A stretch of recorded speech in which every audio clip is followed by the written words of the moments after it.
दोस्तों नमस्कार, सत श्री अकाल, आदाब। मेरा नाम औरंगजेब खान है। मैं पेशे से एडवोकेट हूं और Indian national Congress minority department में नेशनल कोऑर्डिनेटर हूं। और मेरा देश का एक सच्चा नागरिक होने के नाते मेरा एक फ़र्ज़ बनता है कि मैं अपनी बातों को आप तक पहुंचाऊं, और आपका फ़र्ज़ बनता है कि ये ज़्यादा से ज़्यादा सब्सक्राइब करें और बाकी लोगों तक पहुंचाएं, जिससे कि लोगों को ये पता चल सके कि हम जो अब बता रहे हैं वो उसमें कितनी सच्चाई है और उससे वो जो अवेयर हो सके। दोस्तों, आज जो कोविड जो है पूरी दुनिया के लिए एक महामारी बनी हुई है और ये कितनी परेशान लोग हो चुके हैं, पूरी दुनिया हो चुकी है। अगर हम देखें तो हिंदुस्तान की हालात ऐसे हैं कि आप देख रहे हैं कि रोड पे माइग्रेंट वर्कर मर रहे हैं, लोगों के पास खाने को नहीं है। इवन हॉस्पिटल में आप जाकर देखें तो हॉस्पिटल में डॉक्टर अभी हॉस्पिटल में जो है बेड नहीं है जिससे कि पेशेंट को ले सके। तो आने वाला समय कैसा होगा इसके बारे में कुछ बोलना बहुत जल्दबाजी होगा। इसलिए दोस्तों, आपको अपने आप में सोशल डिस्टेंसिंग मेंटेन करना है, अपने आप में आइसोलेशन में रहनी है और लॉकडाउन ही इसकी बेस्ट सॉल्यूशन है। लेकिन लॉकडाउन के साथ साथ गवर्नमेंट को कुछ और भी करनी चाहिए, ज़्यादा से ज़्यादा टेस्टिंग बढ़ानी चाहिए। उसके साथ साथ लोगों के अकाउंट में कुछ पैसे ट्रांसफ़र करना चाहिए जिससे ज़िंदगी चल सके, और हेल्थ सेक्टर को जो मजबूत करनी चाहिए। अब यहाँ तक कि बहुत सारे लोगों का ओपिनियन है, कुछ एक्सपर्ट का कहना है कि ये सितंबर तक जा सकता है, और अगर सितंबर तक जाएगा तो मेरा मानना है कि ये मार्च अप्रैल तक जा सकता है। अमेरिकन कुछ एक्सपर्ट हैं, कुछ हिंदुस्तान के भी एक्सपर्ट हैं, उनका कहना है कि ये साल 2 साल तक जा सकता है। इवन एक अमेरिकन एक्सपर्ट हैं जो उनका कहना है कि ये जो है एड्स की तरह जो है ये लगातार बना रहेगा। लेकिन मेरी भगवान से विनती है और आपसे भी विनती करेंगे कि भगवान इसको जल्द से जल्द ख़त्म करे, अल्लाह ईश्वर ख़त्म करे कि हम सब इससे निजात पा सके और एक आराम की ज़िंदगी फ्रीडम होकर जी सके। दोस्तों, इस पे जो है इस कोविड पे जो हमारे पैगंबर सल्लल्लाहु अलैहि वसल्लम ने भी फरमाया, एक बार की बात है कि उनके पास कुछ लोग आए जो उससे बैत करने के लिए या इस्लाम कबूल करने के लिए। जब उनके पास आए तो उनको पता चला कि उसमें से एक शख्स ऐसा है जो वबा से परेशान है, उनकी बीमारी है उसको। उन्होंने तुरंत किसी को संदेश दिया, कहा कि आप वहीं से चले जाएं, मैं आपका बैत आपको मैं कबूल कर लिया, और वे लोग वहीं से चला जाएं। एक दूसरी एग्ज़ाम एक और है कि अमीरुल मोमिनीन जिसको फ़ारूक आज़म, उनको मदीना से जो है शाम जाना था, वहाँ पर लड़ाई चल रही थी और आप अपने फ़ौज के साथ वहाँ पे गए। जब वहाँ पे गए तो वहाँ पे आपको पता चला कि यहाँ पे वबा आई हुई है। आप अपनी फ़ौज को लेके तुरंत लौटने का जो है ऐलान किया, लेकिन बाद में लोगों ने मना किया। तो आप एक मीटिंग बैठाएं और मीटिंग में ये निकल के आया कि नहीं, हमें यहाँ से रिटर्न होकर जाना चाहिए, क्योंकि लोगों को बचाना ही हमारा एक फ़र्ज़ है। अल्लाह ने फरमाया कि अपने लोगों को, इंसानियत को बचाना, इसलिए हम यहाँ रखते हैं तो इंसानियत नहीं बचेगी, इसलिए वो वहाँ से रिटर्न होकर चले आए।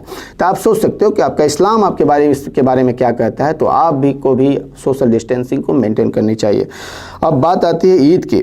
ईद में जो है हम देखते हैं कि बहुत सारे लोग जो है बाहर निकल रहे हैं, औरतें अगर निकल रही हैं, सुनने में आ रहा है, लेकिन मुझे तो लगता है ऐसा नहीं हो सकता, और वो मार्केटिंग करने की कोशिश कर रहे हैं। तो दोस्तों, आप अपने मार्केटिंग से बचें और बाहर कम निकलें, क्योंकि उस पैसे को अगर आप बचाते हैं तो वो पैसा कल के लिए, आपके लिए, आपको, आपके परिवार के लिए, आपके आस पड़ोस के लिए जो है आपका जो है जीव का पार्जन हो सकता है, आपकी ज़िंदगी चलाने में वो मदद हो सकती है। इसलिए आप अपने पैसे को बचाएं और अपने फिजूल खर्च से बचें, क्योंकि इस्लाम भी बोलता है फिजूल खर्च से बचना। क्योंकि रमज़ान की महीना जब आता है तो 30 दिन रोज़ा रखने के बाद से हर एक इंसान ये सोचता है कि वो जो है कुछ ना कुछ ख़रीदारी करे अपने लिए, अपने बच्चों के लिए, अपने आस पड़ोस के लिए। लेकिन इस रमज़ान में दोस्तों, आप अपने आप को, अपने पैसे को बचाते हैं और अपने उस पैसे को आप अपने परिवार के लिए, और उससे अपने परिवार से ज़्यादा है तो अपने आस पड़ोस के लिए और बाकी दीगर अफराद के लिए अगर आप रखते हैं तो इससे बड़ा सवाब कुछ भी नहीं हो सकता। और मैं उलमा वर्ग को भी एक रिक्वेस्ट करूँगा कि आप अगर आप चाहें तो इस बात को आप ज़्यादा तक फैला सकते हैं, और आपकी बातों को लोग ज़्यादा से ज़्यादा सुनने को तैयार हैं और रहते हैं। तो आप लोगों को बताएं कि ख़रीदारी कम करें, लोग बाहर कम निकले। अभी मेरे एक दोस्त जो है लखनऊ से, वो बता रहे थे, कयूम साहब, कि यहाँ पे लोग कुछ बाहर निकल रहे हैं। तो मेरा यह मानना है कि आप नकाब में या टोपी पहन के कोई भी निकल रहे हैं तो आप ख़रीदारी से बचें, मार्केट में निकलने से बचें, क्योंकि ये आपका देश है, ये आपके अपने लोग हैं। आप अपने पैसे को बचाओगे तो हो सकता है कि कल आपके बच्चों को वो काम आ जाए, क्योंकि वर्चुअल जो है अब आपके स्टडी स्टार्ट होने वाली है, जो कि कंप्यूटर पर और आपके मोबाइल पर चलेगा। जब आपकी जो है बवा लंबी समय तक चलेगी महामारी, तो उस समय आपको लैपटॉप, कंप्यूटर, मोबाइल खरीदना पड़ सकता है, तो वो कहाँ से खरीदेंगे। तो इसलिए अपने पैसे को आप बचा के रखें कि आपके लिए, आपके बच्चों के लिए कल का काम आ सके।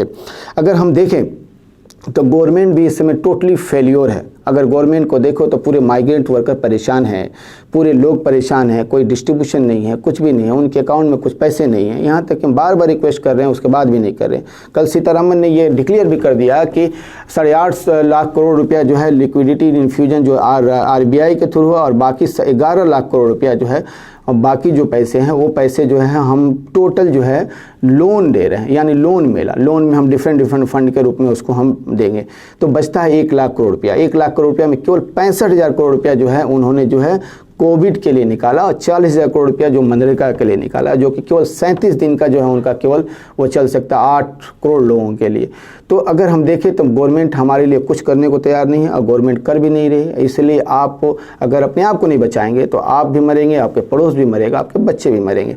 इसलिए आप अपने पैसे को बचाएं, फिजूल खर्च ना करें।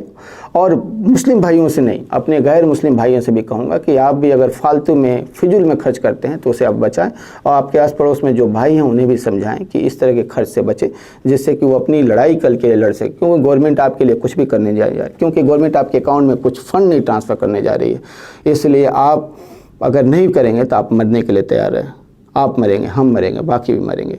इसलिए अपने आप को बचाना है, अपने देश को बचाना है, अपने हवा को बचाना है। तो इसलिए फिजूल खर्च से बचनी है, सोशल डिस्टेंसिंग और को मेंटेन रखनी है, आइसोलेशन को मेंटेन रखना है, अपने आप को लॉकडाउन में रहना है, और अपने आप को अवेयर रहनी है, जिससे कि कोई गलती ऐसी ना हो सके जिससे कि आपकी बदनामी हो सके। इसके साथ साथ मैं और बाकी जितने भी लोग हैं और बाकी स्टेट में, उनसे भी मैं विनती करूंगा, जो समझदार हैं, जो पढ़े लिखे लोग हैं, कि वे लोगों को समझाएं कि वो अपने ईद में फिजूल खर्च से बचें, और अपने बाकी जो पैसे को बचा के अपने काम में लगाने के लिए कोशिश करें, कि जिससे कि उनका कल का फ्यूचर बेहतर हो सके। इसलिए आपका फ्यूचर मेरा फ्यूचर है, मेरा फ्यूचर आपका फ्यूचर है, और देश का ही फ्यूचर सबका फ्यूचर है, और सभी बच्चों का फ्यूचर ही देश का फ्यूचर है। इसलिए अपने देश को, अपने आप को बचाने के लिए आप जो है फिजूल खर्च से बचें। इसके साथ ही मैं अपनी बात को ख़त्म करता हूँ। अस्सलाम वालेकुम।